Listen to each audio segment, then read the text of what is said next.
Meus amigos, aí o Repá ainda está dando o que falar, literalmente o que falar, né?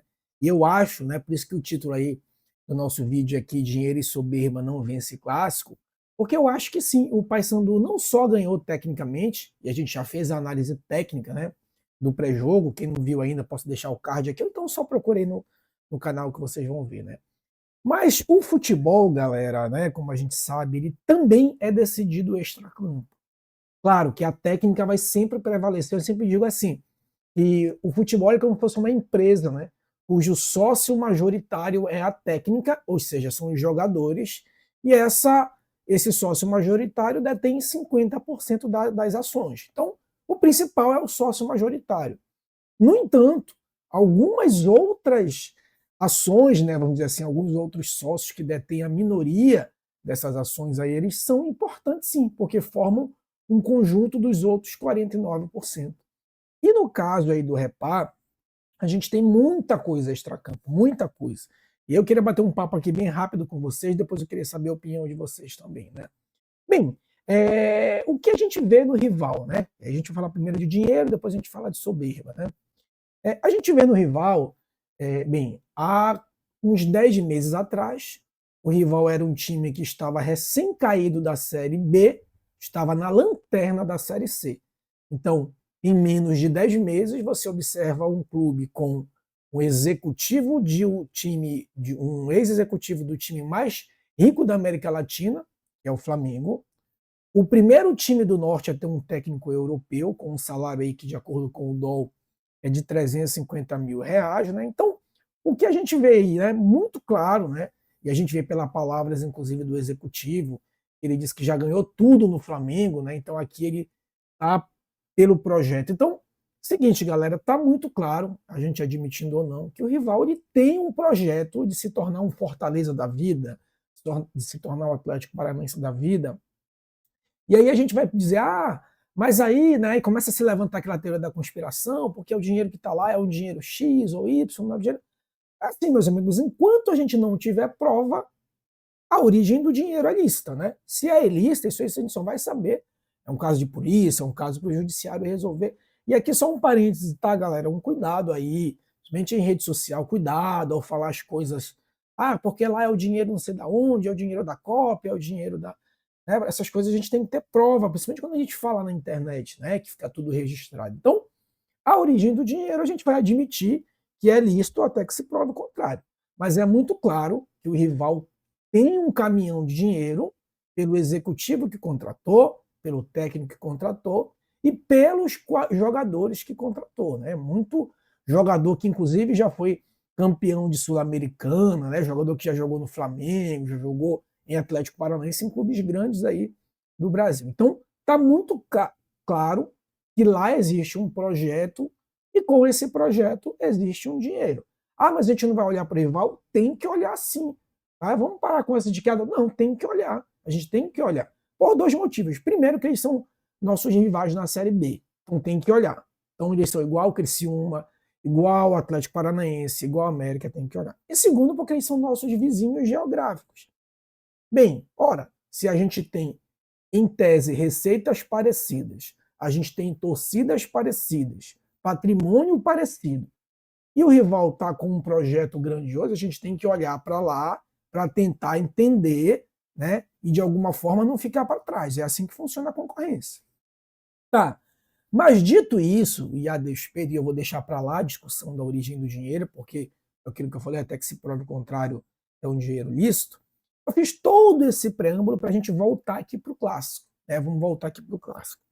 Apesar do dinheiro, apesar do projeto, apesar do técnico europeu, né? E aí eu falo europeu não no sentido dele ser superior, mas no sentido de ser mais valorizado, de um super executivo. O futebol, a graça é essa também, né? Porque dinheiro compra? Compra. Dinheiro compra, futebol compra. Só que ele não consegue comprar 100%. Ele não compra tradição, ele não compra história. Tá aí o PSG, né? Contratou Mbappé, contratou Neymar, contratou Messi. Não conseguiu ganhar a Liga dos Campeões, né? Não conseguiu ganhar. Por coincidência, quando os medalhões saíram, claro que o dinheiro tem lá, tem.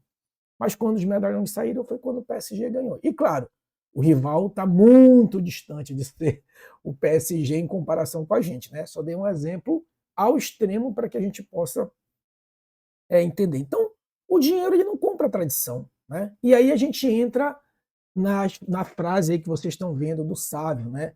Ah, porque a gente o Mangueirão é nossa casa, a gente precisa de desculpa.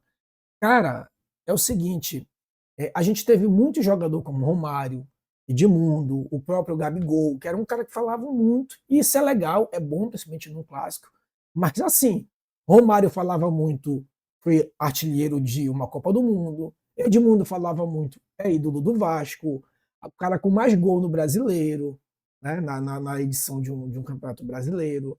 Gabigol falava muito, o cara fez gol nas final de 3 Libertadores que ele participou. Agora sim, com todo o respeito ao sábio, né? Quem é sábio na fila do pão, né? Para dizer que o Paysandu inventa desculpa, né? Que a casa é dele está aí, como disse o Vargas, né? Apanharam em casa, e disse aí o Vilela também, peixe morre pela boca. Né? E o técnico deles lá, porque nosso time é muito superior. Eu fiz um vídeo sobre isso, inclusive antes do Repá. Aliás, muito antes do Paysandu estar nessa situação, eu fiz um vídeo provando que o nosso time não pode ser um time top de brigar lá em cima. Mas não é um time tão horrível quanto pensa. E mais, os times que estão lá em cima na Série B não são toda essa Coca-Cola, não. Tu vê pela pontuação. Até o oitavo, nono lugar está brigando pelo G4. Né? A gente estava com uma diferença do rival de 14 pontos. Em menos de 8 dias, essa diferença. 16 pontos. Em menos de 8 dias, essa diferença já caiu para 10. Podendo, com uma forte possibilidade, isso cair para 7, porque a gente joga dentro e joga fora.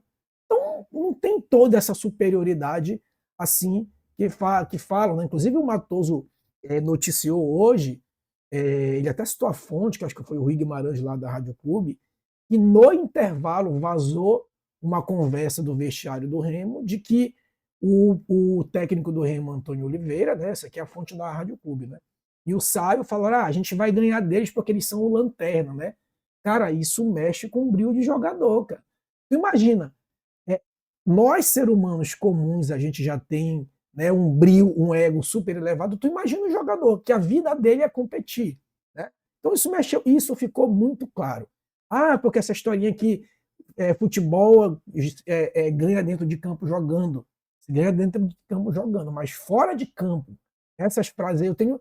Cara, ficou muito claro que isso fez parte da pré-eleção do Paysandu. Quando terminou o jogo, era muito claro. Rossi falou sobre isso, Vargas falou sobre isso, Vilela falou sobre isso. Então, ou seja, os caras se inspiraram nisso, pô. Então, o futebol ele tem esse extracampo aqui, ele tem sim esse extracampo, né? E assim, não querendo meter meu bedelho lá no rival, até porque tem muito campeonato para. Eu, sinceramente, cara, se eu fosse o rival, eu começava a me preocupar com esse técnico. E aí não é só por secação, não. Porque olha só, o cara deixou muito claro que ele não entende o que é um clube paraense, né, do tamanho de Remo e Paysandu. Não, porque eu já disputei clássico, já participei do Atletiba, já não sei o que, o Benfica. Cara, Repá, não estou dizendo que é melhor, maior, pior. Repá é um negócio diferente, cara. Ele mexe aqui com a cidade, né? Aqui a nossa cultura ela se mistura com o Repá. Então, me parece que esse técnico aí não entendeu o que é um Repá, diferente do nosso técnico. Claro, tem muito água para rolar e considerando que eles têm mais investimento, a chance deles é maior? Sim, claro que sim, ninguém vai ser bobo aqui. Mas o tema do vídeo aqui é sobre um clássico. Clássico se ganha de uma outra forma, né? E aí o técnico tem um impacto, o dinheiro tem um impacto, mas esse impacto é minimizado. O nosso técnico, ao contrário, o nosso treinador, na coletiva, cara, ficou muito claro que ele entendeu o que era o Paysandu, o que era um clássico. Ficou muito claro. E parece que o técnico do rival não entendeu. Então, eu acho que o Sávio, né, e o próprio técnico do rival, pode falar, tem que falar um rival legal, mas vamos se inspirar em Edmundo, Romário, Gabigol, que são, para ficar no Gabigol, que é recente, jogadores que falam, meu amigo, falam, mas o cara se garante dentro de campo. Agora, tu falar e não pegar, não ver a cor da bola, né, aí, não sei, né. A mesma coisa lá né, para o pessoal lá da Rádio Liberal. Né? Eu entendo, claro, não é uma ode aos comentaristas, né? Acho que o cara deu a opinião dele lá e acabou, né? Todo mundo tem sua opinião. Ele disse: o Paysandu não tem nem time, o Paysandu perde para todo mundo, então é obrigação do Remo lá vencer o Lanterna, porque o Remo é favorito no clássico.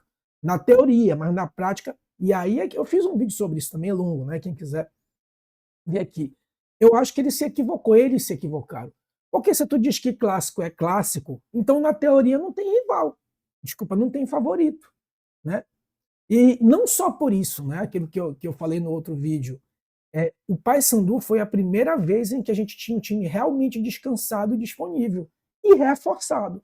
Então todos esses ingredientes levavam a crer que o rival não era o favorito. O que ele podia dizer, olha, o rival vive um bom momento, mas nem de longe é favorito. Nem de longe. Não existe rivalidade em clássico. Desculpa, não existe favoritismo em clássico. Então, o Rossi ali lavou a alma, não que também ninguém vai fazer ode ao cara, né? É o trabalho do comentarista lá. Mas eu gostei muito da resposta do Rossi, né? Respeita a nossa camisa, essa camisa aqui é pesada, merece respeito, né? Não que eles tenham sido desrespeitosos com o Paysandu, porque deram a opinião dele. Então a minha crítica e minha resposta a eles não é de ódio nem de raiva, né? É uma resposta, uma crítica técnica mesmo. Eu acho que faltou técnica para eles na hora de comentarem, né? Como é que tu vai dizer que um time que reforçou com 10 jogadores, que é a primeira vez que está descansado, é obrigação do adversário vencer, né?